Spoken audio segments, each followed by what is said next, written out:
Oh, musta na kayo? Live na po tayo. Saglit lang ito. Mukhang walang tao sa busy siguro, nagtatrabaho pa sila. Sorry. Hello. Live na po tayo. Anunsyo ko lang dito sa kabila. Wala pang tao rito. Bigo, siguro nasa labas.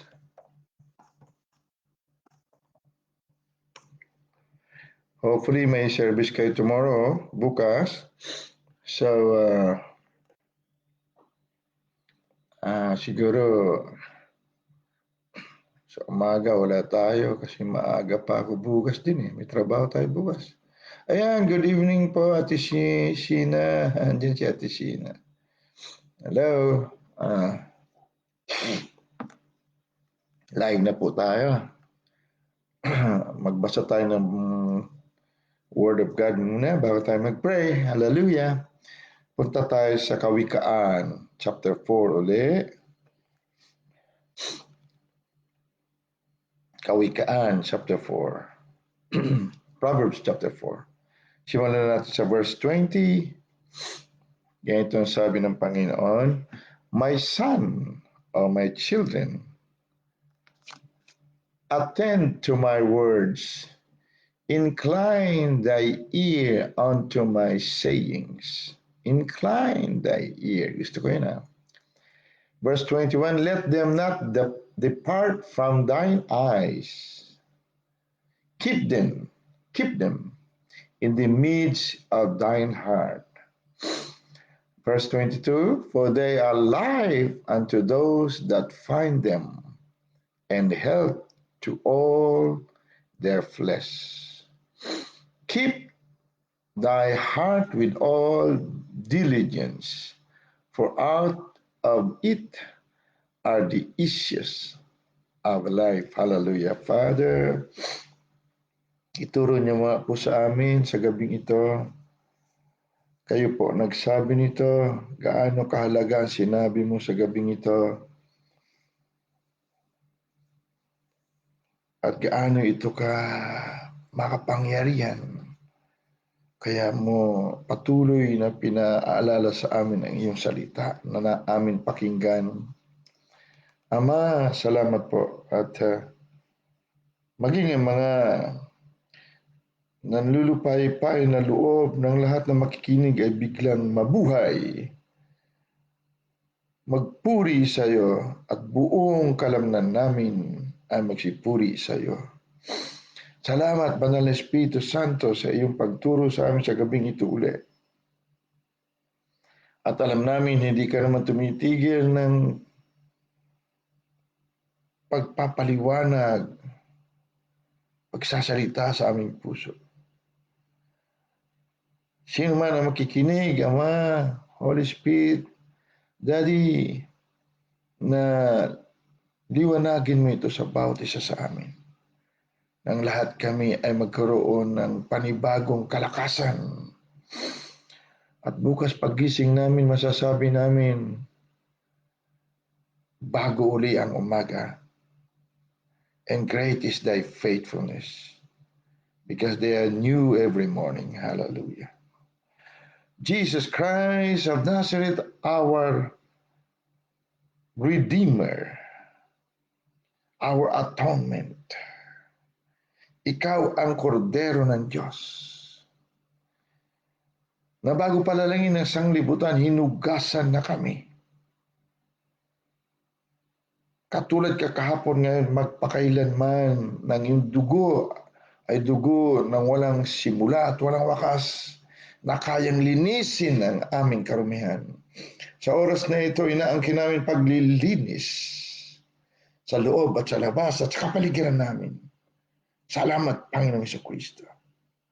Father Almighty, we declare that we are cleansed, na kami nilinis na, pinagaling na, pinagpala na.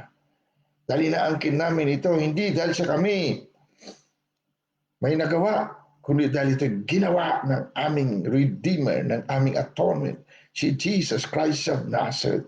We claim this and we declare this is done in our lives today and forever. In Jesus' mighty name. Amen. Hallelujah. Angels of God, we dispatch you. Bantayan ninyo ang hangin na purong mabuting balita ang makapasok sa aming mga puso. In Jesus' name, we dispatch you. Now, amen. Hallelujah. Balikan po natin ang talata ng Diyos, ang verses natin binasa. At we will see ano ating matutunan. Sabi dito sa Tagalog, sa verse 20, chapter 4 ng Proverbs, wala masyadong tao sa kabila. Okay lang. Sabado kasi ngayon, family day. So mag-reply na lang kung mamaya baka madaanan din nila tayo. Anak ko, sabi ng Diyos. Ang sinasabi niya, anak niya. Ikaw at ako. Makinig ka sa aking mga salita. Ikiling mo ang iyong pakinig sa aking mga sabi.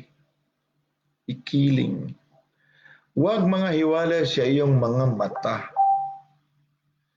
Ingatan mo sa kaibuturan ng iyong puso. Gawin nating simple po. Simple sa gabing ito. Tingnan niyo po mabuti ang sinabing, huwag mga hiwalay sa iyong mga mata. Pero sinabi niya, pakinggan daw ang kanyang mga salita.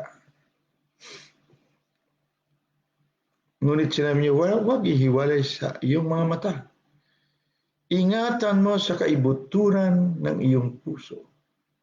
Verse 22, sapagkat buhay sa nangakakasumpong at kagalingan sa buo nilang katawan.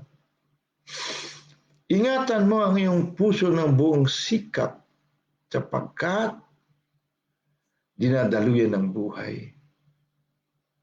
Verse 24, ihiwalay mo sa iyo ang masamang bibig at ang mga suwail na labi ay ilayo mo sa iyo.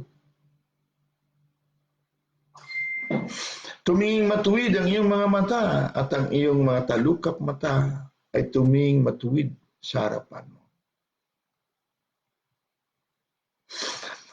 Verse 26, papanatagin mo ang landas ng iyong mga paa. Papanatagin mo. Panatag. Sino magpanatag daw? Hindi daw siya, kundi tayo. Sabi niya, papanatagin mo ang landas ng iyong mga paa.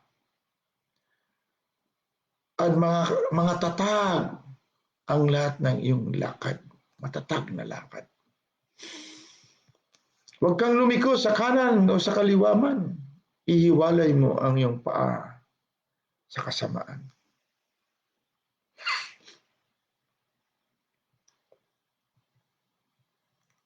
Sa verse 20, Proverbs 4, pinagdiinan ng Diyos na ikaw at ako ay anak niya.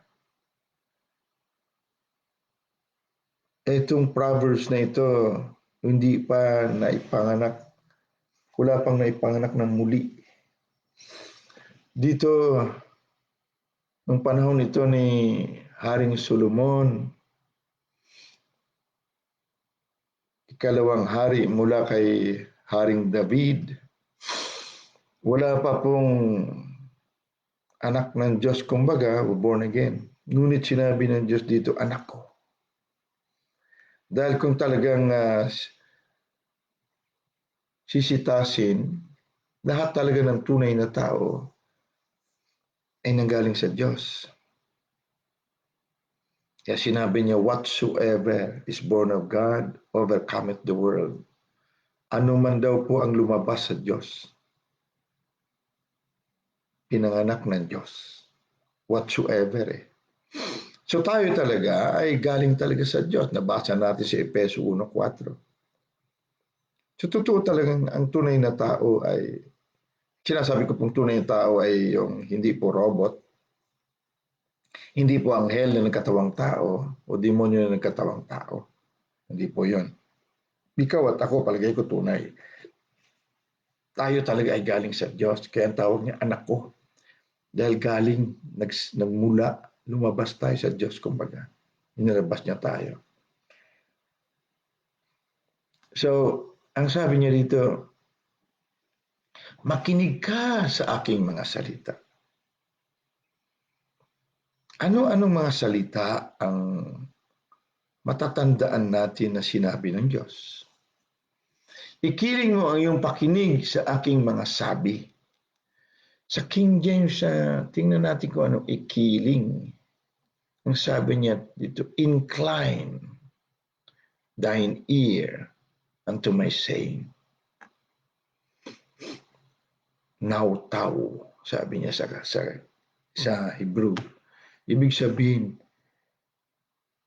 laparan mong pakinig mo, linawan mong pakikinig mo sa akin. Sabi niya, spread mo ang iyong tenga. Hindi yung pumasok dito, lalabas dito sa kabila. Yun ang ibig niya sabihin, ikiling. Kasi daw, pag ikiniling natin ang ating mga pakinig sa kanyang mga sabi, ang mangyayari sa verse 21, maganda. Huwag mga hiwalay sa iyong mga mata. Anong ibig niya sabihin, huwag mahiwalay sa iyong mga mata? Ngunit yung totoo. Alam na alam ng Diyos, siya ang naggawa ng tao eh. Kaya alam niya kung paano mag-operate ang tao. Example, kuha tayong example sa negatibo o sa buhay natin araw-araw. Diyan halimbawa sa Pilipinas, sa Pilipinas, nakagisnan ng tao na kapag maitim, ay hindi siya maganda.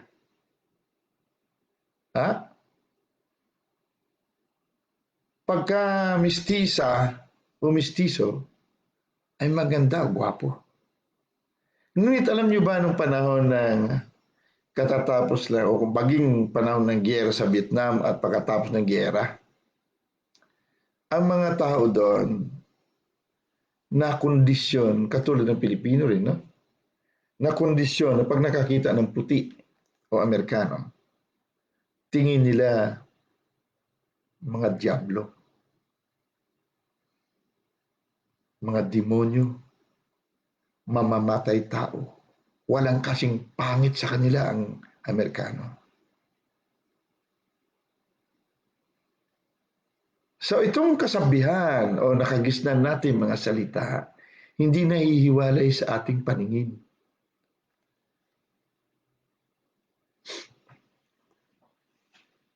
Ewan ko kung may naunawaan kayo. Dahil sa ang ating tenga, ang pakinig ay naikiling natin ng gusto sa tradisyonal o nakagisnan na mga salita, naging paningin natin ito na kapag maitim ang tao ay pangit.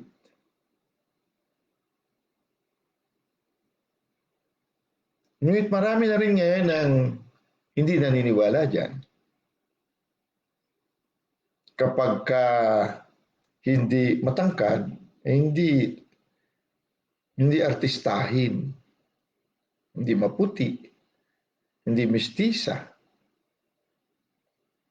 Kaya pagka nagkaanak ng mestisa o maputi, sasabihin agad ng mga kaibigan, naku, ang sunod na artista. Kaya ang tao naman, nahubog sa Pilipinas, na kapag maputi, mestisa ay artistahin o artista. Dito naman sa bansang ito, dito sa Australia, maging sa ibang bansa sa Europa at sa Amerika. Mayroon naman silang ibang paningin. Nakagisnan din nila. Na kapag sobra kang maputi, ayaw nila. Maputi sila. Kaya ginagawa nila magpabilad sa araw hanggang sa mangitim. Tingin nila sa morena na balat ay napakaganda.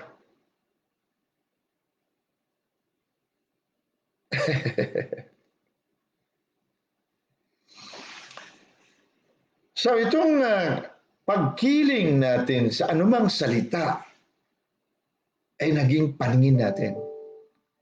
Itong sinasabi ng Diyos na huwag mo ihiwalay sa iyong mata.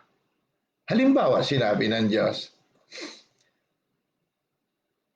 dahil sa mga sugat ni Kristo, tayo'y pinagaling na. Kung ikiling mo mabuti, ikiling nating mabuti ang ating pandinig sa salita na yon, laparan ang tenga. Kumbaga, maging paningin mo siya. Dahil ang totoo, ang paningin ay hindi yung mata mo. Ang mata ay bintana lang ng kaluluwa. Kaya ang tingin ng iba, chubby. Chubby. Ang iba naman, tingin niya, ang ganda, sexy. May mga taong gano'n. Ayaw nila ng payat. Gusto nila medyo bulky. Doon sila talagang gandang-ganda. Pero naman kung kasama nun, may isang tauhan ako nun na ang gustong-gusto naman niya sa babae, makita yung paa na yung bumubukol-bukol dito, yung may muscle, yan ang gustong-gusto naman niya. Sa iba naman, ay hindi yan maganda. So ang lahat ng ating narinig actually, naging paningin natin. Sinabi ng doktor, mataas ang iyong dugo or mataas ang sugar mo. Alam mo ba na dahil sinabi ng doktor na mataas ang sugar mo, naging paningin mo. Ang paningin na sinasabi, kamalayan actually. Dito sa loob galing. Yun ang paningin. Yun ang mata, kumbaga. Yan ang mata mo, bintana lang eh. Ng iyong kaluluwa eh. Ang tunay na nakakakita talaga, hindi yung mata, kundi yung nasa loob. Pari-paro tayo may mata, pari-paro tayo nakakakita. Sa kanya, mataba, chubby. Sa akin, hindi, maganda siya. Sa iba, pandak. Hindi sa akin cute siya. Parang ganun, example. So, hindi sa mata. Ang sinasabi ng Lord dito, kasi kung unawain mo, nagsasalita dito, Diyos eh. Hindi niya sinasabi dito na ang sinasabi niya ay batay sa pisikal. Lahat ito, usapang Diyos ito. Usapang mula sa loob ito. Kung sabi niya, pag narinig mong salita ko, huwag mo ihiwalay sa iyong mata. Ang problema lang natin, akala natin itong mata. Hindi po. Pag sinabi ng doktor na mataas ang sugar mo, mataas ang presyon ng iyong dugo,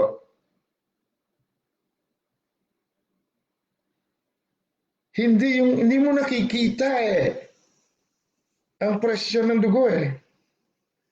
Pero subukin mo kumuha ng blood pressure. Tataas nga. Bakit? Kasi ang nakakakita actually ay invisible part natin, itong kaluluwa. Siguro sinungaling kayo kung sasabihin natin na Sinungaling tayo, sasabihin natin na pag pinikit mo ang mata mo, wala ka nakikita.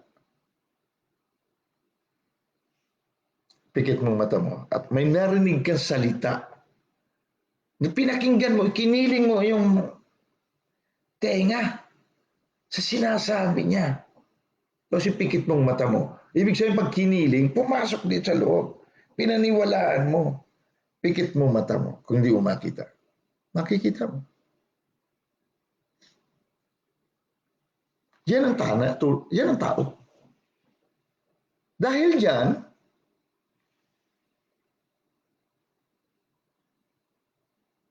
dahil sa batas na yan, ay naging matagumpay ang Diyos o ang kalaban. Etong salita na ito, kabisado ito ng kalaban. Sabi ng Diyos pag sinabi ng Diyos, batas yan. Sabi niya, anak ko, makinig ka sa aking mga salita. Ikiling mo ang iyong pakinig sa aking mga sabi. Aking mga sabi. Yung salita na, yung batas yan. Diyos ang nagsabi So kung yan batas sa Espiritu, sa kaluluwa ng tao, sabi ng Diablo, alam ko na. Sasabihin naman niya sa iyo, anak ko, may sakit ka. Ikiling mo ang iyong pakinig sa aking sinasabi. Huwag ito mahiwalay sa iyong paningin. Sinabi ng doktor. Sinabi ng doktor pa sa kabila. Second opinion, third opinion, yun din na sinabi.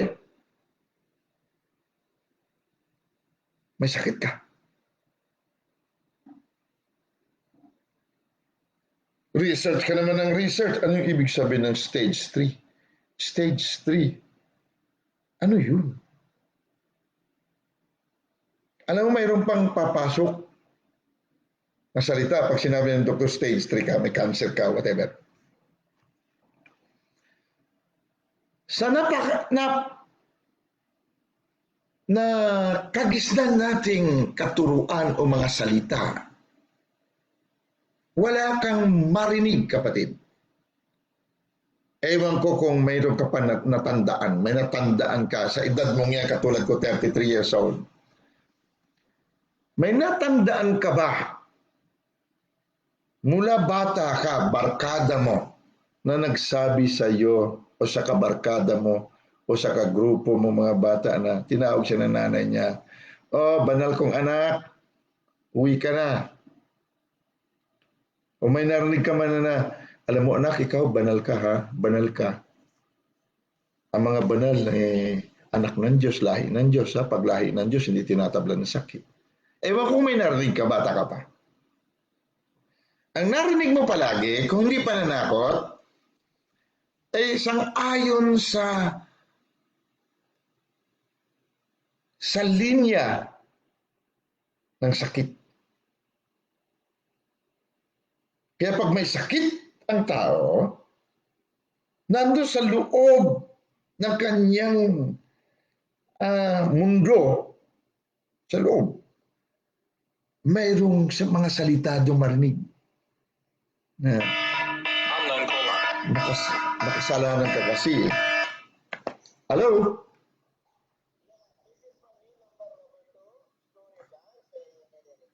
Okay. Benka, thank you so much. All right. Bye, take care.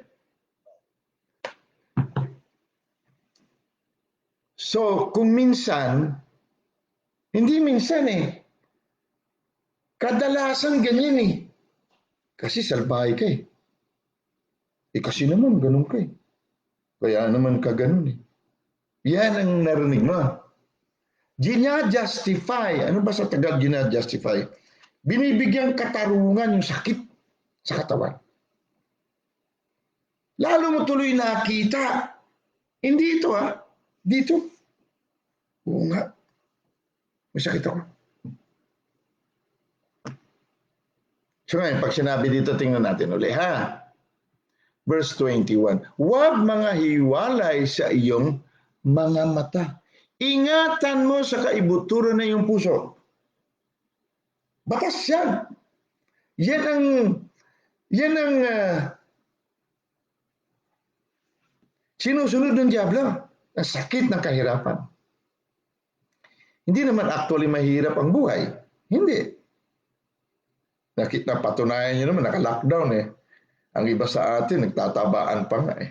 Nagpuputian pa nga eh. Hindi ba?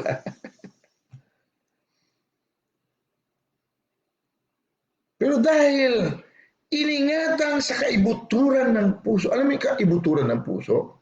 It can be death or life.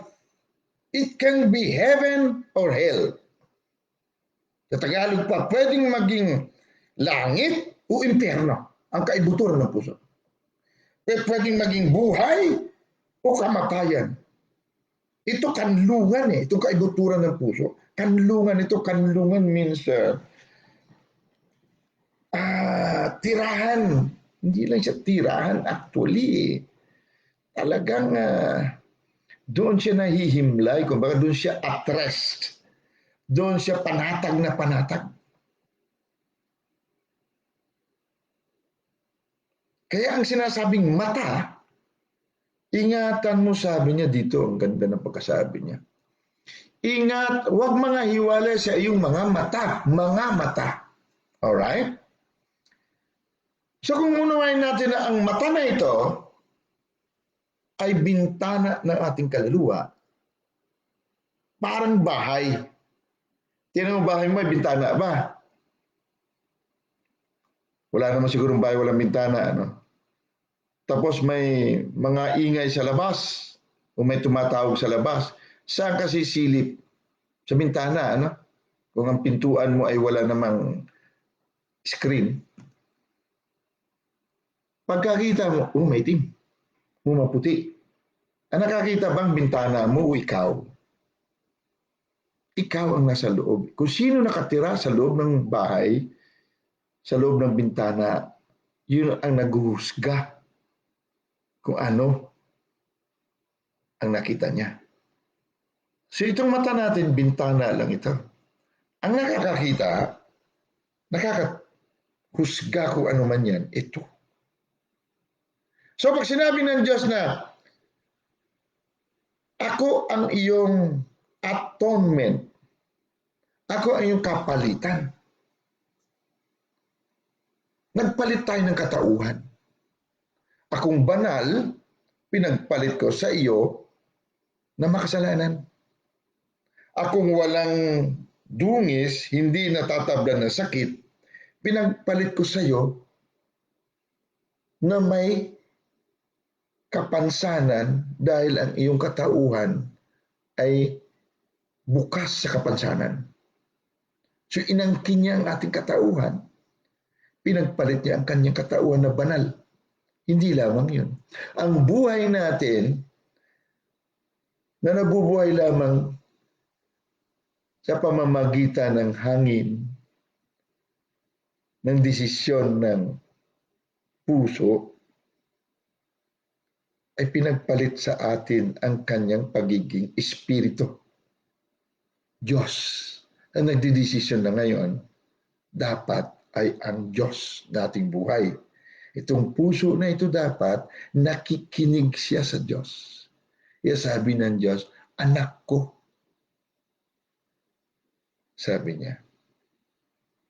Hindi niya pinipilit. Hindi niya sinasabi na siya talaga nagdidesisyon. No. Sabi niya, anak ko, makinig ka sa aking mga salita. Ikilig mo ang iyong pakinig sa aking mga sabi. Huwag mga hiwalay sa iyong mga mata, ingatan mo sa kaibuturan ng iyong puso. So ang puso na ito, actually, ang nagdidesisyon kung sino ang kanyang pakinggan. Sa oras na narinig niya, naikiling niya ng gusto ang kanyang pakinig sa mga salita na yan, papasok sa kaibuturan ng kanyang puso, makikita niya. Lalo na pag pinikit niya ng ganon, kitang-kita niya eh. Kaya marami sa atin hindi nakakatulog. Dahil pagpikit mo ng mata mo, lalo mo nakikita, narinig mo. Lalo na yung mga na-in love, di makatulog. Na-text lang. Nung araw, text ano. Ngayon, messenger. Hi, love. Di ako makatulog eh. Niisip kita. Hala, alas 2 na, alas 3 na mga daling araw. Hindi makatulog. Bakit? Pag pinikit niya, nakikita niya si love niya. Ganon din po sa healing. Pag sinabi ng Diyos na pinagaling na tayo, bakit? I-justify natin. Bakit tayo pinagaling? Kasi ang tanong ni Pastor Jack, bakit mayroong bigla naman gumaling? Meron mang matagal. Kasi kung ipagbatay mo dito sa batas na ito, sa verse 21, may puso na nagdidesisyon na nakikinig. At may tenga na nakikinig. Ang tenga actually, hindi rin ito. Ito bintana lang kung baka nang narinig mo. Meron halimbawa sabihan ka, uy, ganda mo ngayon ha. Ayan. Sa iba, pag sinabihan na gano'n, uy, ganda ko raw. Sa iba naman, ang dating sa kanya, ngayon lang? Bakit? Kanina ba hindi? Ganyan, ano?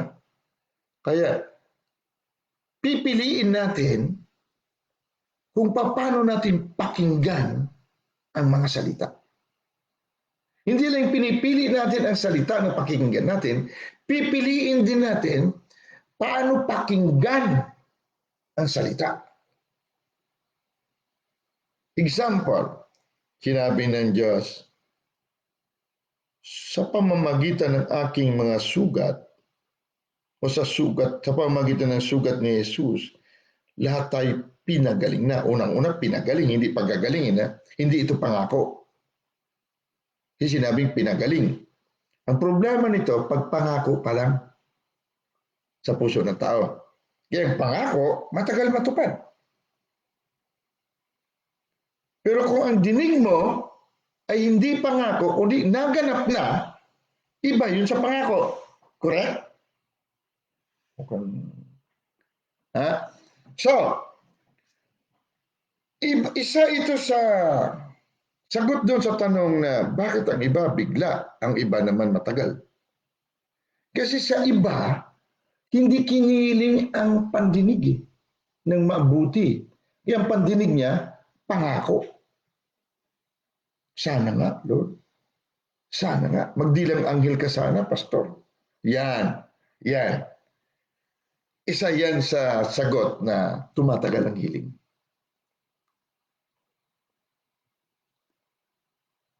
Pero sa iba, pag sabi na gano'n, ang dating sa unga, pinagaling na nga pala ako. Ipinaliwanag pa ng pastor sa kanya na, alam niyo po kung bakit sinabi pinagaling ka na. I-justify natin. Huwag yung basta lang. Paniwala, sabihin mo, di naman niya naunawan. No? Si Jesus ay salita na nagkatawang tao. Ang salita at ang Diyos, iisa. Pag sinabi ng Diyos, natutupad. Hindi natupad dahil hindi sinabi ng Diyos. Lahat ng nilalang ng Diyos, ginawa, sinabi niya. Katulad mo rin. Katulad ko, sa mundong ito, ang dila natin ang makapangyarihan. Kamatayan man o buhay, nasa kapangyarihan ng ating salita. Dahil tayo katulad ng Diyos. Ganon din ang Diyos. So, itong salita ngayon,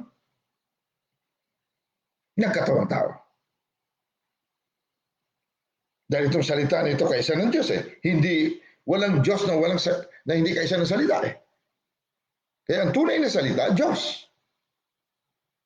Ito ay batas din. Kung Diyos ang salita, by demonyo, salita rin gagamitin niya. So nagkatawang tao. Ito salita nito banal eh.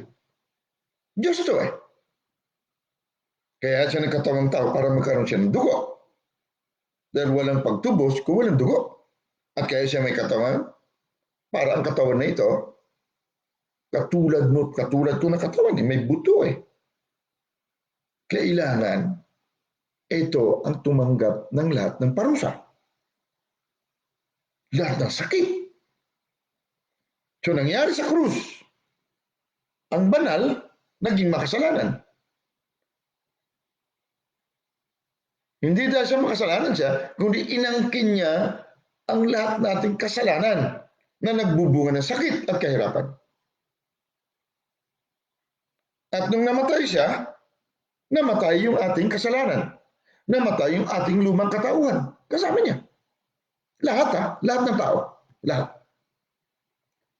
So, namatay na lahat ng tao. Ibig sabihin, bayad na. Ibig sabihin, may pag-asa na. Okay na. Nung bumangon siya mula sa patay, lahat ng tao, ang sino mang sumampalataya sa kanya, ay hindi mapapahamak, kundi magkaroon ng buhay na walang hanggan. Itong bumangon muli, buhay na walang hanggan. Pag sumampalataya tayo sa kanya, bumangon tayo. Mula sa puso, binanggit natin na binuhay siya ng Ama mula sa patay, nabuhay tayo kasama niya. Doon naganap yung palitan. So balikan natin sa krus. Nagkasugat-sugat ang katawan niya eh. Hindi dapat siya masugatan. Paano siya masugatan? Tinapyas ni Pedro yung tenga ng sundalo na hahawak sa kanya sana. Pinulot niya yung tenga eh. Binalik eh. Paano ka sugatan? Eh, yung sugat, pinahihilo mo. Yung natanggal nga eh, binalik niya eh. Paano sugatan yung ganun tao? Pero nasugatan siya. Bakit? Dahil inangkin na niya ang kasalanan natin. Na nagbubunga ng lahat ng sugat sa loob man sa labas. Sugat man ng spiritual, lahat ng sugat. Lahat ng sakit. Sa makatuwid, ang lahat na sumampalataya sa kanyang pagkasugat na yun ay pinagaling. Bakit sabi nyo pinagaling? Eh kasi nagpalitan niya eh. Ang katawan niya na hindi pwede sugatan, ipinagpalit sa iyong katawan na pwede sugatan dahil sa kasalanan. Ang katawan natin na pwedeng magkasakit sa loob man o sa labas, pasama yung mga rashes. Ay inangkin niya raw. Atonement. Ang kanyang katawan, ang kanyang buhay, ang kanyang dugo na banal, pinagpalit sa atin. Kaya actually, yung dugo natin banal. Kaya DNA natin Diyos eh. Ang dugo na ito, hindi pwede magkaroon ng sakit. Dugo na ito ni Kristo eh. Pero bakit nagkakasakit? Dahil sa narinig natin noon, naikiling natin ating pandinig na nakagisnan natin na tayo makasalanan. Kaya balikan natin yung nung bata ka pa, naglalaro ka. May narinig ka ba dyan na magulang o kaya naglalaro ka sa bahay niya, nagsalita ang nanay niya, "Oh, anak kong banal, meron ka ba lang barkada? Sino siya? Sino yung kalaro mo?" Narinig ka bang tinawag siyang banal? O kaya sinabi, "Ano pangalan mo?" "Pangalan ko po, Natalie." Anak mo na ba si Ana? Ito si Natalie, kanyang kalaro. "Anak, sinabi mo ba sa kay Natalie na lahi natin banal?" Wala kang narinig na ano? Banal lang eh. So, walang sino mang tao halos na nagising sa mundong ito na may narinig siya na ganyan hanggang siya naikiling niya ang kanyang pandinig sa mga salita na yan na siya ay banal. At pinaliwanag sa kanya ng magulang yan ang banal anak, hindi nagkakasakit. Okay? So kapag ka naikiling ng gusto, papasok daw sa ikabutur ng puso. Kaya hindi naiwala sa paningin sa mata. Ano ang mata uli? Bintana lang ito. Ang tunay na paningin ay ang iyong kaluluwa, ang iyong puso.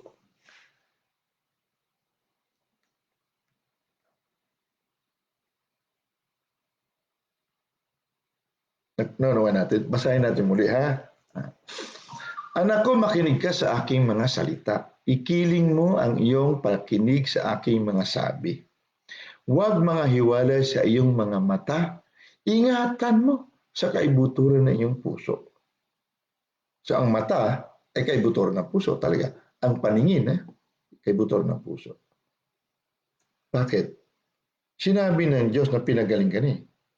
Pero ang nandun sa ikabuturan ng puso ng tao, may sakit siya. So yun talagang magaganap. Yun ang paningin niya. Nasa kaibuturan ng puso talaga ang sinabing may sakit siya. Dito sa kalubluuban eh. Ang sabi ng Diyos na pinagaling siya, pahapyaw lang. Dumaan lang. Wala lang. Kaya mayroon pong matagal ang proseso sa healing. Katulad nga ng kwento ni Kenneth Hagin. Nagde-drive daw sila dahil pupunta sila sa crusade. Si Kenneth Hagin Sr. ay dati rin siyang Baptist pastor. Na born again siya, nag-speak in tongues, kaya umalis na siya sa congregation ng Baptist. So nagpastor siya sa hindi na Baptist, kumbaga Pentecostal na. Ngunit marami siyang kaibigan na mga pastor din na Baptist na hindi naniniwala speaking in tongues. So, dalawang kwento ito ha. Sabi ng Baptist pastor na, Kenneth, sama ako sa sa crusade mo. Sige, sama ka. Magdadrive lang tayo, ha? O siguro, baka mag-drive tayo mga 8 hours. Ganun. Sige, okay lang. Kaya habang nagdadrive daw si Kenneth Hagin, papunta kasi, kailan makarating sila sa tamang oras. Nagreklamo itong pastor. Sabi niya, Kenneth, tumigil ka muna kahit saan dyan, kung mayroon dyan restaurant o ano. Kakain ako, gugutom ako. Sabi niya, hindi na tayo pwede tumigil. Malilate na tayo. Meron akong cake dyan. Tingnan mo dyan sa likod. Meron din akong mga pie dyan, pie. Chocolate, meron dyan. Naku, pambira ko naman. Alam mo naman tagal natin magkaibigan. Alam mo naman na may diabetes ako eh. Sabi ni Kenneth, hanggat kasama kita, hindi tataas ang sugar mo. Naniwala naman siya, kinain niya. Naikiling niya ang kanyang pandinig sa sinabi ni Kenneth Hagin. Kain siya. Ay, meron siyang pan-testing ng dugo kung tawag nun. May sugar. Abay, bago dumating dun ang sabi niya pala kay Kenneth Hagin, alam mo naman, mangingisay ako niya pag kinain ko yan. Sabi ni Kenneth Hagin, hanggat kasama kita, hindi tataas yung dugo mo. So, ganun nga nangyari. Doon sa crusade, halos 2 linggo sila doon, kain siya ng lahat ng gusto niya. Okay? So, hindi nga tumaas ang dugo niya. Tapos may isang Baptist pastor doon na habang nandun sila,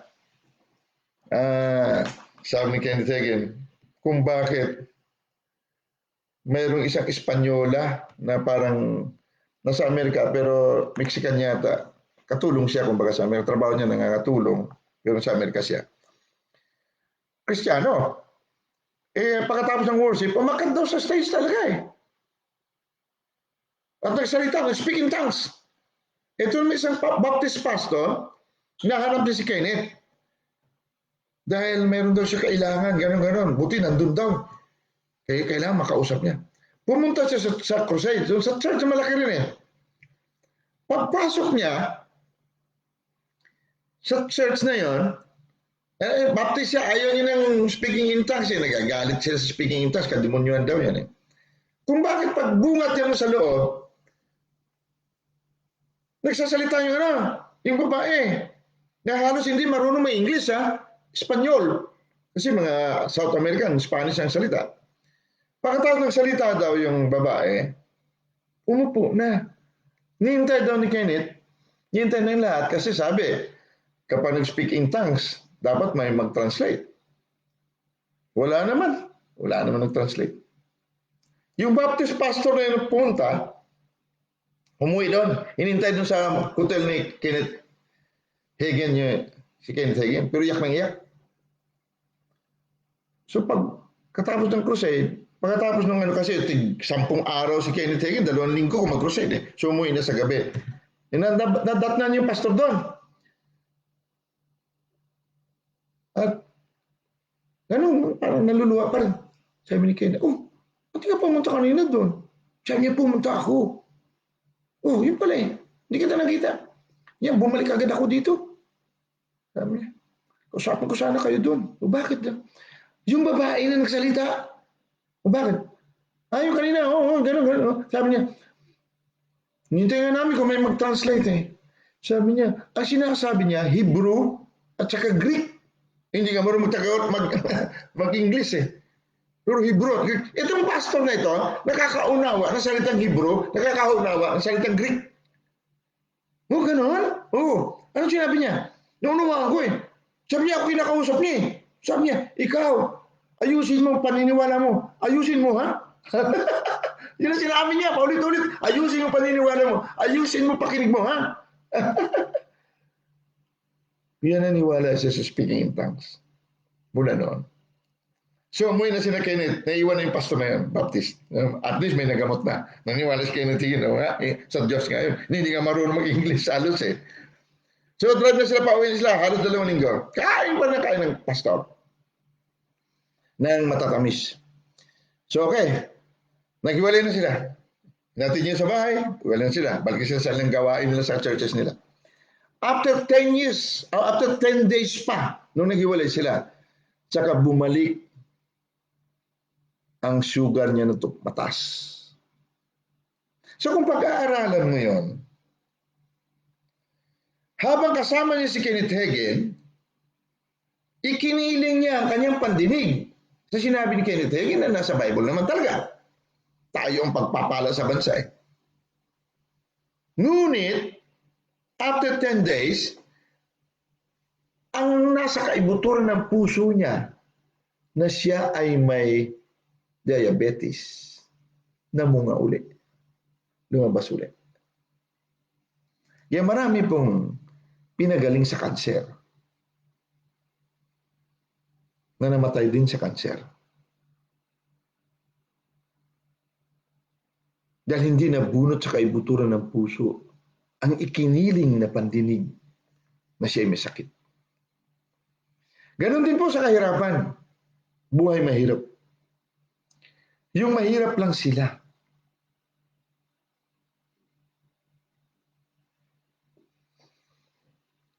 Naging kaibuturan ng kanyang puso. So, punta tayo sa isang talata para malinawan natin. Huwag mga hiwalay sa iyong mga mata, verse 21, ingatan mo sa kaibuturan ng iyong puso. Sapagkat buhay sa nangakasumpong at kagalingan sa buo nilang katawan. Ang salita ng Diyos.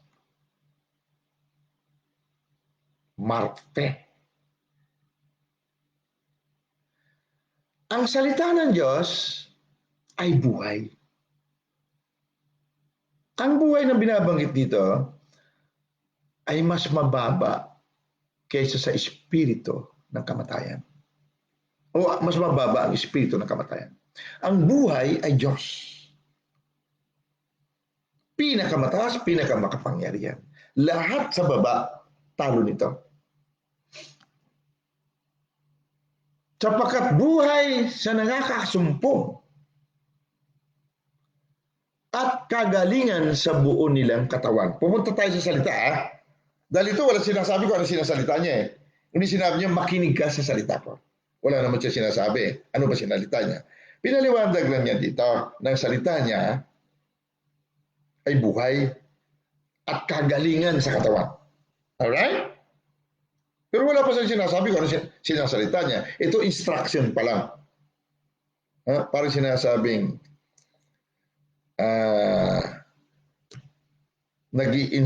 ini-introduce pa lang niya kung ano ang dapat niya ipakita sa iyo.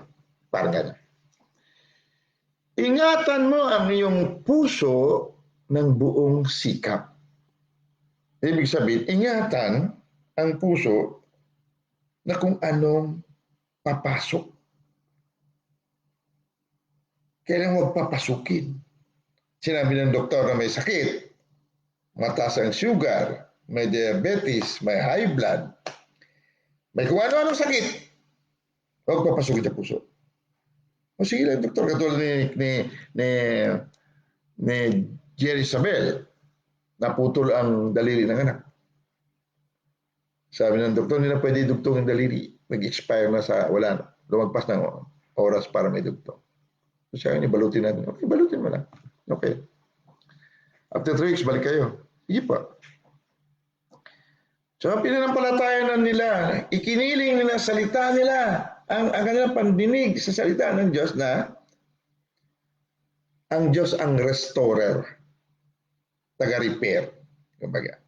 After 3 weeks, pagbalik doon, nagulat siya, mo siguro tinatanggal yung balot ng root, umuusli yung daliri. Oh my God! Sabi ni Jerry Sabel, not your God. It's my God. He's my God. Kumbaga. So, pahapyaw ang dating sa kanila na naputol. Kita nila putol So, sa kaibuturan ng puso nila, napakinggan nila at pumasok sa kaibuturan ng puso nila sa loob ng 3 linggo inalagaan nila na ibabalik ng Diyos ang daliri ng kanilang anak. So ngayon, nagpipres na yung anak niyang yan. Jerry Sabel, mga 70 na yata yun. No way. So, may napulot po kayo ng konti. Sabi dito, ito may sinabi na siya na sa verse 24, sabi niya, sa verse 23, ingatan mo ang iyong puso ng buong sikap sapagkat dinadaloy ng buhay. Anong dadaloy? Anong dadaloy? Out of it, sabi dito sa verse 23 sa King James, keep thy heart with all diligence, for out of it are the issues of life.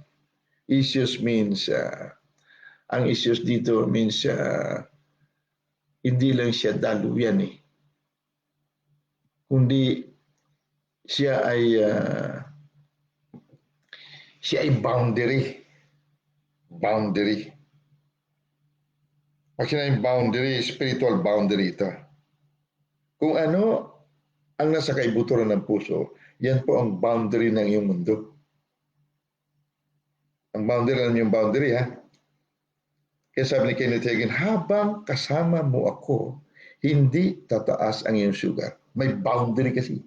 Hanggat nasasakupan niya, yan ang buhay na nasa kaibuturan ng puso niya. So pag sinabing,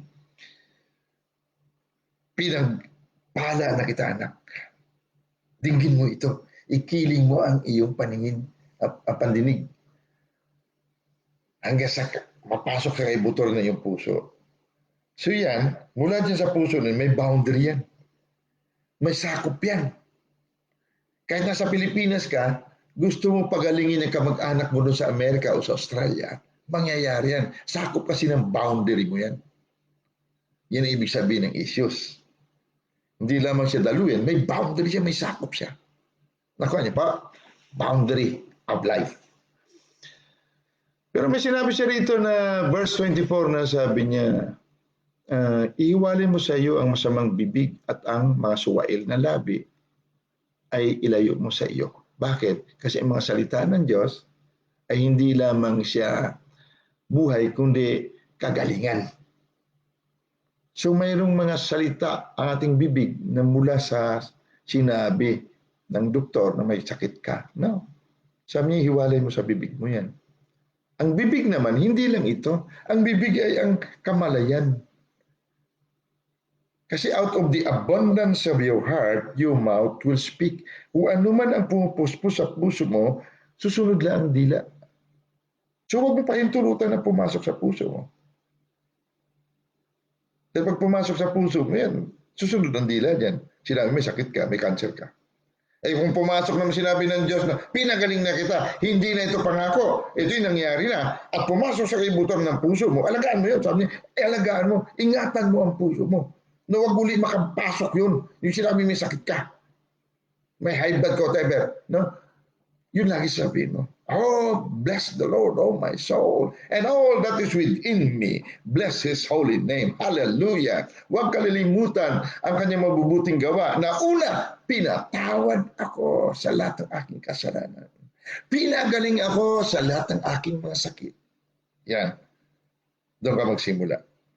No? Yun ang laging lumalabas sa iyong bibig dito. Bibig mo rito. At lalabas sa dila. So, para mahusto tayo sa gabing ito, iwanan muna natin ito ha. Pero tandaan niyo itong Proverbs ha, chapter 4. Sana naman balik-balikan niyo kapatid at kayo naman magbulay-bulay. No? Ito mga sinasabi ko, basic lang ito pa, sample lang ito sa pagbulay-bulay. Kung kayo magbulay-bulay, sigurado mas marami din sa inyo ayon sa inyong sitwasyon. Ha? So tingnan natin sa unang Korinto. Unang Korinto, chapter 7. Balikan natin at nabasa na natin ito eh. Unang Korinto, chapter 7, verse 14. 14. Verse 14. Kapag ka talagang gusto mo ng kagalingan, ng kapangyarihan, ng anointing, ng mga mabubuting bunga ng mabuting salita, mabuting balita, makikinig ka eh. Kaya marami sa atin hindi talaga nakakatanggap eh. Kahit ilang taon na tayo tuturuan. Bakit? Papiyaw sa kanila ito eh. Nandun talaga yung sinasabi ng nakagisnan natin eh. Baguhin natin kagisnan natin. At ang mga anak natin ha, baby pa, sabihan mo, alam mo ba na ang mga Hudyo may ugali? Habang buntis ang kanilang asawa, 7 beses sa maghapon, nililihans nila ito, ang tiyan ng kanyang asawa, at sabihan ng blessing ang kanyang anak. Kasi para sa kanila, alam nila ang anak nila nakikinig. 7 beses sa maghapon ha. Binibless sila, sabihan nila ng mga blessing, mabubuti. Anak, pinagpala ka. Anak, lahi tayo ni Abraham. Si Abraham ang binigyan ng buong mundo ng Diyos. Pinamana sa kanya sa libutan na ito. Kaya ganyan, halimbawa. 7 beses yan, dito pa lang. Sa Pilipinas, dapat ganyan din ang gawin natin. Ano po, kung mayroon tayong mga buntis na kamag-anak, sabihan mo, kahit hindi ka, kahit bisita ka lang, pwede ba kita ipag-pray? Pwede ko ba ipag-pray baby mo? Oo. Sabihan mo, doon pala sa yan. Kasi ito, 7:14. Ito dapat ang ating laging ikiling ang ating pandinig. 7:14 ng 1 Corinthians. Sapagkat ang lalaking hindi sumasampalataya ay nagiging banal sa pamamagitan ng kanyang asawa. Kung babasahin mo at hindi mo pagbulay-bulayan, wala siyang sinabi na ang asawa na ito mananampalataya. Pero kung marunong ka ng kaunti lang, malalaman mo na mayroon diyang mananampalataya dito sa unang linya na ito. Sapagkat ang lalaki ito ang lalaking hindi sumasampalataya ay naging banal sa pamamagitan ng kanyang asawa. So paano siya naging banal? Sa pamamagitan ng kanyang asawa. Babae itong asawa niya, lalaki itong hindi mananampalataya. Bakit siya naging banal? Sagot nga. Kasi minsan, daldal ako ng daldal. Wala naman nakakaunawa eh. Kaya yun, sa chat, nagtatanong sila, parang sabi ko, kataka, no? Kala ko naunawaan, hindi pala. Bakit siya naging banal? Hindi naman siya sumasampalataya. Itong lalaki, bakit siya naging banal? Nga, antayin ko kung mayroong sumagot.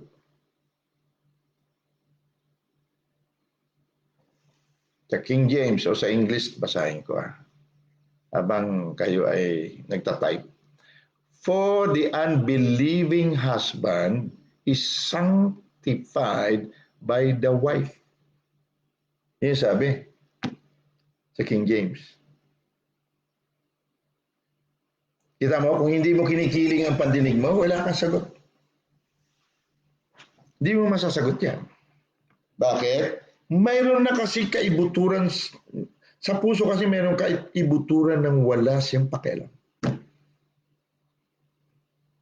Hindi ko sinabi kayo yan, ha? Kasi marami sa atin religyoso. Ano yan? Ayan mo yan. May pastor naman ako eh. Bahala ng pastor na magpaliwanag sa amin. Kita mo, hindi natin, kung kaya lang natin pinapractice ito, kasi gusto ko po, pakinabangan natin sinasabi natin. Bagay dito sa Bulacan, isa lang nakapakinig yun. Baka si Ate Sina lang. Dito sa Cavite, 2 lang. Baka busy pa, nagluluto pa, so hindi rin yun narinig. Hindi nakikiling ang pandinig. For the unbelieving husband is sanctified by the wife, and the unbelieving wife is sanctified by the husband. Else were your children unclean, but now they are holy. Tagalog. Dito, kung ikiling mo abutin pandinig mo rito, dito pa lang, habang binabasa natin, ang lahat ng sakit, biglang mawala. Kung sana maikiling natin ang ating pandinig. Ang kahirapan, biglang mawala. Kapag naikiling natin ang ating pandinig sa mga salita na ito. Pero kung ito ay pahapyaw sa atin, kapatid, kung anong natutunan natin mula bata, yan ang mangyayari. Tingnan mo sa Tagalog. Sapagkat ang lalaking hindi sumasampalataya ang nagiging banal sa pamamagitan ng kanyang asawa. Anong asawa ng lalaking ito? Alam nga naman lalaki. Babae ito. Ang sabi, itong lalaking ito hindi mananampalataya, ngunit binanal siya dahil sa kanyang asawa. Bakit? Bakit siya binanal? Wala pa rin sumasagot. Atinat, nandiyan ka ba o nagsasaing ka rin? Ha? Bakit siya binanal? Nasa kinaan daw sina Ate Jen. Sagutin nyo naman, isa sa inyo. Kasi mahirap yung magsalita ako ng magsalita. Sa totoo lang, wala naman nakakaunawa. O wala nagkikiling ng pakinig. Bakit binanal ang lalaking yun na hindi mananampalataya?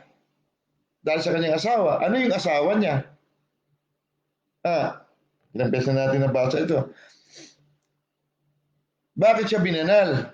Sa pamagitan ng kanyang asawa. Ano yung asawa niya? Hindi naman mananampalataya yung lalaki.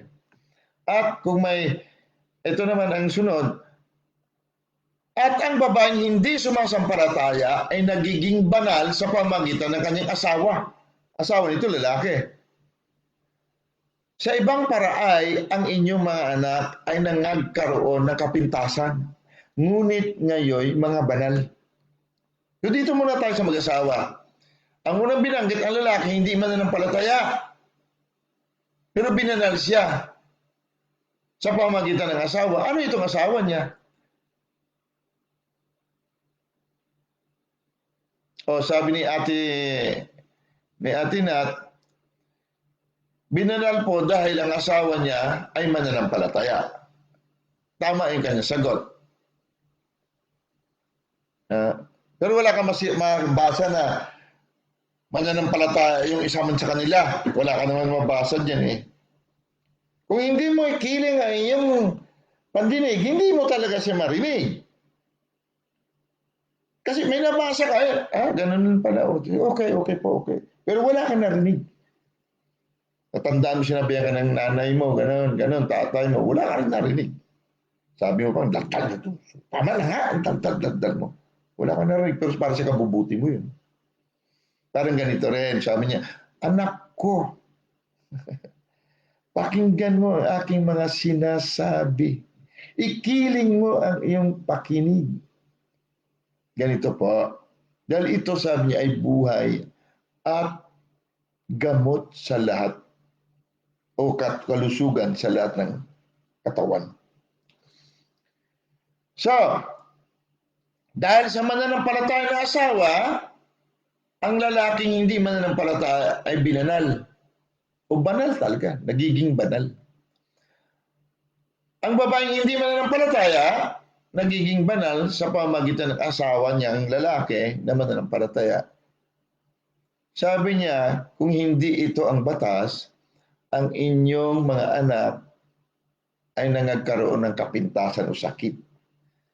Ngunit ngayon ay mga banal. So dahil dito, kung ikiling mo talagang pandinig mo bilang magulang ka, ang sinasabing magulang tandaan natin, ang sinasabing magulang, hindi po yung nanay mo na tatay mo. Sa pagkataon na ito, kung ikaw ang pastor sa bahay nyo, sa pamilya nyo, at ang mama at papa mo ay hindi naman actually mahilig mag-ikiling ang kanyang salita, sa kanyang salita, ang iyong sinasabi kanina ang issues, border, boundary, ay sakop sila. Katulad ni Kenneth Hagin, yung Baptist pastor na kasama niya sa kotse at kasama niya sa crusade, hanggang sa naghiwalay sila after 10 days pa, sakop ng kanyang boundary. Kaya hindi umangat, hindi tumaas ang kanyang sugar. So ikaw na pastor, anak kanya, apo ka ng lola mo, ikaw ngayon ang, kumbaga, mananampalataya, ikaw ngayon ang magulang. Ang lola mo ngayon ay baby, anak, kumbaga, pero sakop mo siya. Binanal siya. Narawan niyo pa? Huwag mo tayo ng lola mo, matanda, siya pang magpabanal siya, hindi naman siya mananampalataya. Kung sino mananampalataya sa pamilya, siya ngayon ang makakahawa. No? Issues, border, boundary, dumadaloy sa kanyang buhay at kagalingan. Nakuha niyo pa? Now, etong salita na ito, etong Bible na ito, na isulat ito, almost 2,000 years ago. Hindi ko lang alam, maliban sa mga Hudyo, kung ang mga hintil na nagbabasa nito, yung hindi mga Hudyo, ay nai-apply nila sa kanilang anak. Na ang anak nila ay banal. So dito sa sinabing banal, kung ikiling natin mabuti ang ating pandinig, may makikita tayo. Ating pakinig. Ang nakikita mo, anak mo banal. Ang banal, lahi ng Diyos. Ang Diyos, hindi tinatablan ng sakit. Banal eh. So ang bata, dito pa lang sa tiyan, dapat sabihan na siya. Eh nga hindi na natin nagawa kasi hindi naman buntis ang asawa. Pero kung may buntis na asawa, pakiusap. Yung mga bago mag-asawa, baka mabuntis si misis mo. Doon pa lang sa tiyan, sabihan mo na anak mo. Paglabas niya, kahit baby, hindi nakakaunawa, sabihin mo sa kanya, anak, banal ka. Lahi tayo ng Diyos na banal. Walang sakit na pwedeng manaig sa atin. Bakit banal tayo? Katulad ni Kristo. Hindi siya tinablan ng sakit. Hindi siya tinablan ng sugat noong hindi pa niya inaangkin ang lahat ng kasalanan ng sanlibutan. Ang ngayon, ang ating ngayon lahi ay lahi ng huling Adan na hindi tinatablan ng sakit, ngunit nagbibigay pa buhay. Bubuhay na patay. Anak ha? Kahit kaibigan, hanggang sa lumaki, hanggang sa magiging kamalayan niya na siya ay anak lahi ng Diyos. Nakuha niyo ba? Ikaw, baby ka rin sa Kristyanismo. Sabihin mo ang sarili mo. Kaya sabi niya, wag magpakalasing sa alak o sa wine. Magpakalasing kayo sa Espiritu. Sabihin ninyo sa inyong sarili, awitan ninyo ang inyong sarili. Katulad ni David, bless the Lord, oh my soul, and all that is within me. Bless His holy name. Bless the Lord, oh my soul, and all that is within me. Narinig yung kanta na yan. Sabihan mo raw, dahil baby ka pa kumbaga eh. Bagong panganak ka eh. Hanggang sa lumaki ganyan kamalayan mo. Tingnan mo, walang sakit na dadapo sa atin. Bakit? Napasok sa kaibuturan ng ating puso ito, salita ng Diyos. At yan ngayon ang dumadaloy sa ating puso. Hindi lang siya dumadaloy, may boundary pa siya. May nasasakupan siya. Gaano katindi ang paniwala ng tao. Kaya ganun din ang paniwalang mahirap ka eh. Bata ka pa. Sinabihan ka ng magulang mo, anak, mahirap lang tayo. Magbubuti lang tatay mo, ha? Pero magsikap ka ng pag-aaral. Kahit na anong sabihin mo doon sa bata na magsikap sa pag-aaral. Kung naniwala siyang mahirap siya, hindi siya mag-asenso. Pero kung nabunot yung kaibutur ng puso ng sinasabing tatay niya, magbubuti lang. Katulad ng tatay ko. Halimbawa, hindi ako naniwala na mahirap kami. Kahit sa gitna kami ng kahirapan. Sabi ko, hindi asenso ko. Asenso ko. Hindi pwede ako manatili dito. Iwanan ko to. Pumasok sa kaibuturan ng puso ko na asenso ako. Eh, hindi ko man alam ang salita ng Diyos noon. Pero ito, malinaw to. Banal ka eh. Walang banal na hindi umasenso. Walang banal na mahirap. Aber, lahi ka ng Diyos eh. Walang banal na nananaig ang sakit sa Kanya. Kung maikiling sana ang pandinig. So, tingnan mo, busy tayo. Bakit tayo busy? Iba pinakikinggan natin. Doon tayo kumikiling ng pandinig natin. Kaya marami sa ating insecure. Hinahanap yung masayang tropa. Puro kabulastugan. Yung parang sinasabi, kung magsalita, ako po, iba salita nila eh. Ganun yung salita natin nung araw. Pero balik tayo doon, masaya eh. Masaya. Para man, dapat agila ka na eh. Katulad ng kwento ng isang pastor. Doon daw sa Africa, siya, nag-aalaga siya ng tupa. Kasi yun, maraming tupa doon eh.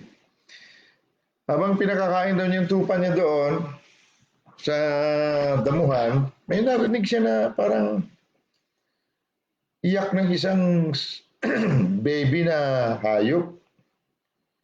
Nakita niya, leon, baby na leon. Naku, ay alam niya pag may baby na leon, ibig sabihin nandiyan na nanay. Tatakbo na sana siya dahil kunin yung mga tupa niya. Pero nilingon niya, walang nanay. Wala. At di binuhat daw niya, dali-dali niya inuwi sa bahay kasama ng mga tupa niya. So lumaki yung leon. Nakala niya tupa siya. Kumakain din siya ng damo. Hindi kumakain ng damo yung leon. Palagay ko eh, no? Pero kasama niya kanyang mga kapatid niya. So lumaki na lumaki yung leon. Hindi naman nakikita ng leon na sarili niya, natural, no? Ang nakikita niya kasi ang kasamahan niya, puro tupa, puti. At hindi man niya kita mukha niya, no? Pagkatapos, lumaki na lumaki. Akala niya, tupa siya eh. Minsan, nadala ng pastol, itong si pastor, nadala niya dun sa tubigan, alat ng tupa. Ibig tubigan yung parang ilog. Sa ilog, dinala daw niya dun. Malapit dun. Kung bakit itong leon, nakala niya tupa siya, nauha pumunta doon sa ilog. Ay mali na yung ilog. Pagdungaw ng leon, nakita niya mukha niya, tumakbo siya. Kasi alam ng mga tupa. Siguro nakakita rin sila ng leon, nagtatakbuhan sila. Hindi pala. Ito raw, minsan daw, habang nagpapastol sila, nagpapakain siya ng mga tupa niya, may leon sa malayo na umaatungal. Takbuhan daw yung mga tupa niya. Pati yung leon na baby, takbo rin. Nakita ng baby, ang leon na matungal. So minsan, uminom daw sa ilog, ang leon. Pagdungaw niya ng ganun, nakita niya mukha niya. Leon siya tumakbo! Sabi niya, ano yun? Tapos bumalik siya hinay-hinay. Tapos tumingin siya uli. Siya talaga eh. Sabi niya, leon talaga, leon eh. Sa ganun pa rin tubig eh. Umuwi yung leon, taka siguro. Siyempre, no? Kahit na animal yun, matalino din yung mga animal. Eh. Kinabukasan daw, bumalik doon. Araw-araw bumabalik daw doon. Napuna niya. Tingin ng tingin. Umiinom, tingin. Hanggang sa minsan daw, doon sa kabila ng ilog, andun ang leon. Malaking leon. Umaatual. Tumakbo daw siya. Sunod na mga araw, nandun uli ang leon. Umaatugal uli. Naunawaan niya. Leon siya eh. Alam mo, sumunod, tumawid sa ilog ang leon eh. Sumama dun sa leon. Yun talaga ang tunay niya katauhan eh. Alam mo, pag Kristiyano ka, mapupuna mo, maririnig mo mga usapan eh. Na hindi talaga pang-agila, pang-leon eh. Hindi pang-hari ng kagubatan. Akala mo kasi tupa ka eh. Hindi ka na tupa, leon ka na, hari ka na ng kagubatan eh. Ang mundo ito, gubat ito eh. Ganon halos ang halimbawa ng bata ka pa na pakinggan mo na kay banal. Sinabi ng tatay nanay mo, alam mo anak, yun ang paligid natin na kasi hindi pa nila alam na sila ay anak ng Diyos, lahi sila ng Diyos, lahi sila ng huling Adan. Ang mga lahi ng huling Adan, lahi ng Diyos. Sila may katauhang Diyos, may dugo ng Diyos, may puso ng Diyos, may kaisipan ng Diyos, kaisipan ni Kristo. Yun yung paiwan nawa sa bata. Tingnan mo, pagdating ng mga teenager niyan, baka milyonaryo na. Kasi inahabol siya ng biyaya na galing sa ama ng ilaw, mga ilaw. Ay nalaman niyang ilaw siya. Tayo ganoon, kapatid. Pero ang problema sa ating karamihan, hindi natin kinikiling ang ating pandinig sa tamang salita. Salita na para sa atin.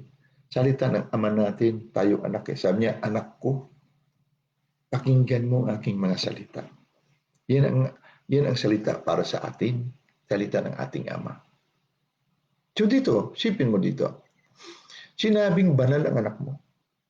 Kung ang anak mo, banal dahil sa iyo, mananampalataya ka, eh banal ka rin.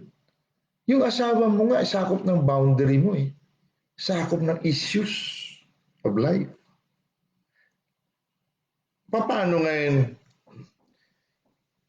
hindi tatalab ang sakit sa kanila kung tayo na mananampalataya ay hindi ngayon naging bahagi ng puso natin hanggang sa kaibuturan ng puso natin na tayo mga banal. Dahil nag-exchange na nga eh. Nagkaroon ng atonement, palitan eh. Ang banal na si Yesu Kristo, kinuha niya ang ating buhay na hindi banal, makasalanan, pinagpalit niyang buhay niya sa atin. Sabi ni Kristo, higit pa sa mga nagawa ko, gagawin ninyo. Bakit? Wala na ako eh. Kayo na ngayon ako. Sa dami-dami ninyo, ang buhay ko, kayo na ngayon ang laman at buto ko. Babalik na ako sa Ama. Uupo ako doon sa kanang kamay ng Ama. Tayo rin yun, dahil isa tayo. Ako ulo, kayo katawan. Nakaupo rin kayo kasama ko doon. Sa langit dahil espiritu rin kayo katulad ko. Ang buhay ko na Diyos, nasa inyo na. Kayo na nga ang buto at lamang ko sa mundong ito para maghari tayo sa mundong ito. So, lahat ng nagawa ko ay gagawin din ninyo higit pa doon. Dahil sa dami-dami nyo, katulad nung araw ang kotse kong kakarag-karag. Hindi ko sinasabi na hindi nagawa ni Jesus yun kasi wala namang kotse ng panahon niya eh. Galing kami sa Bible study, gabi na, pinick up ko muna yung dalawang kasama ko. Isa taga Victory, ang isa taga CCF. Dinaanan ko muna sila doon. Puro mga dalaga ito, isang matandang dalaga, isang dalaga. Dinala ko doon sa kung saan kami magkikita na restaurant. Yan doon naghihintay yung iba. So natapos, nagsimula yata kami mga 6 o'clock. Order kami ng order. Alam mo na, ano ba yung maluwag na restaurant, hindi masyadong sikat eh.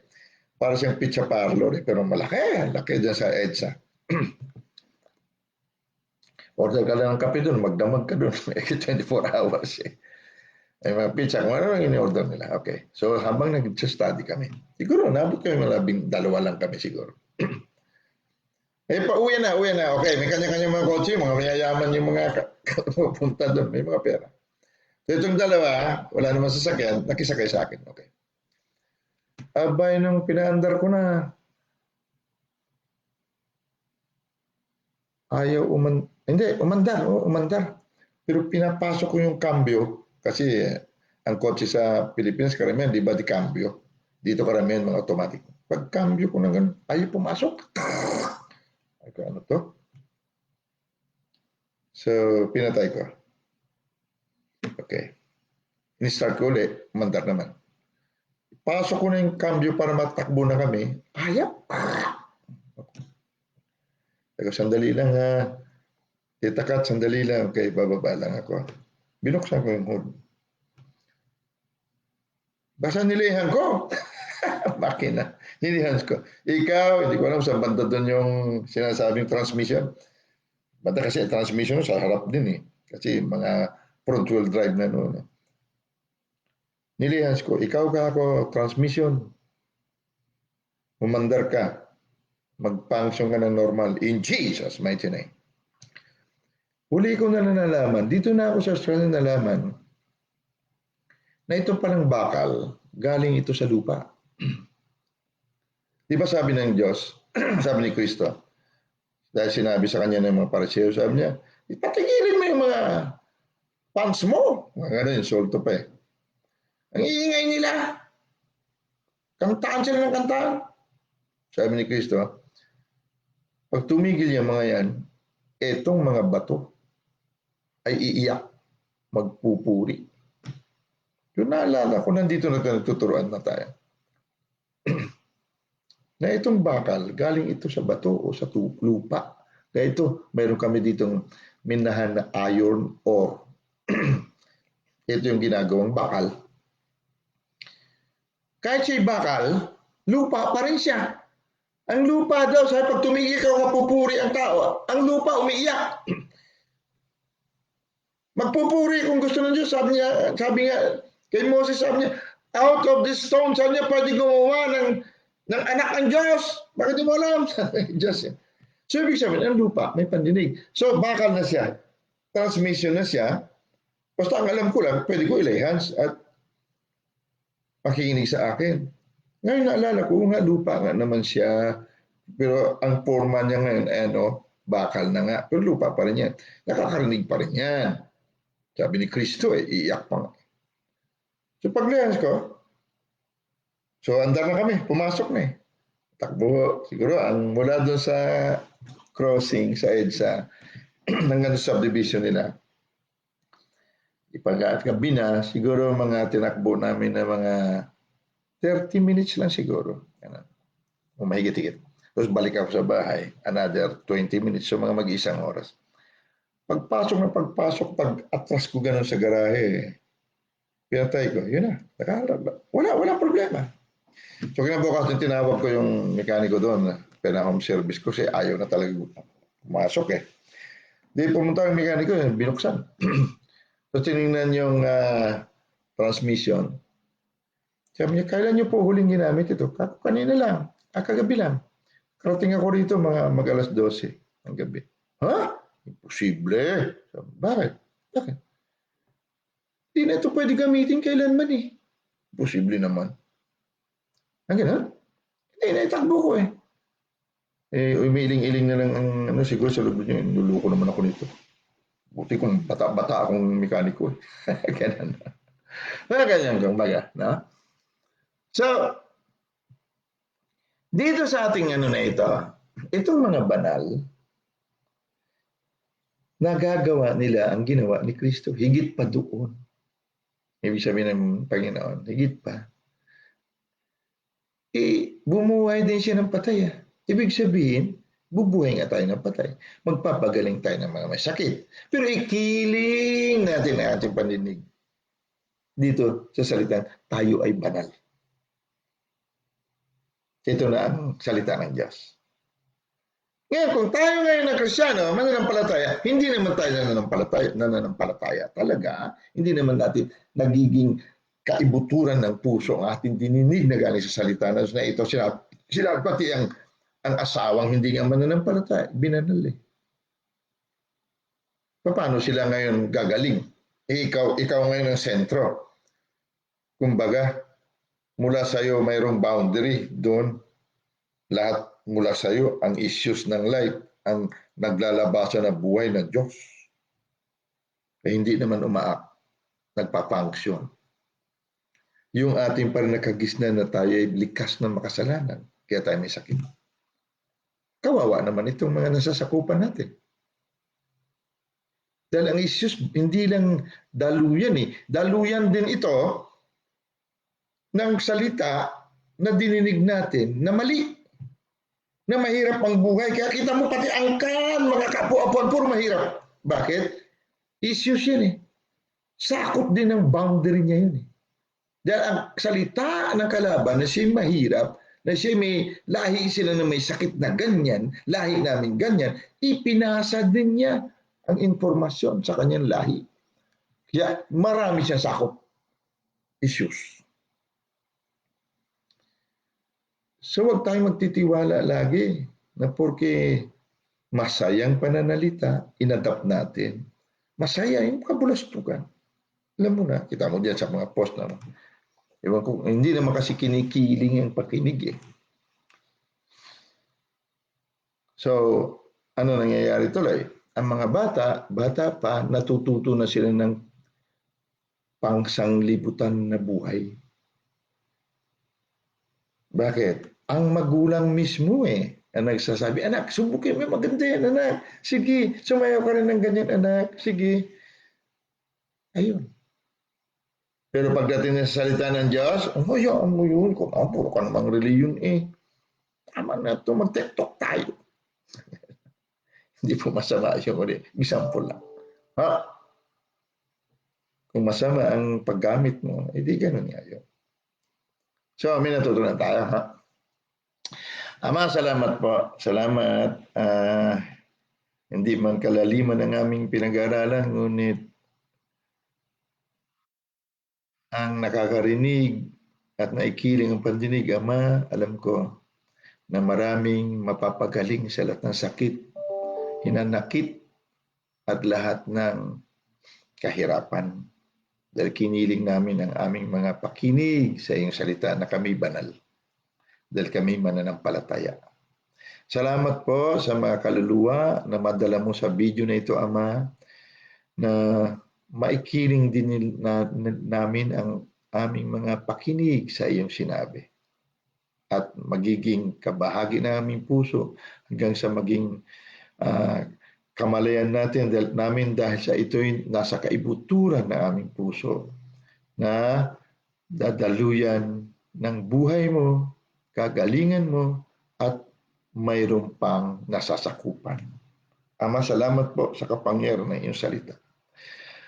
Tunay nga na ang iyong salita ay kapangyarihan mo sa lahat ng kalayaan namin. Your gospel is your power unto salvation. Salamat po. We bless you. We honor you. We magnify your name. At salamat at naganap na ang katotohanan sa aming mga puso na kami ay iyong mga banal. We bless you, we honor you, we magnify you, Father.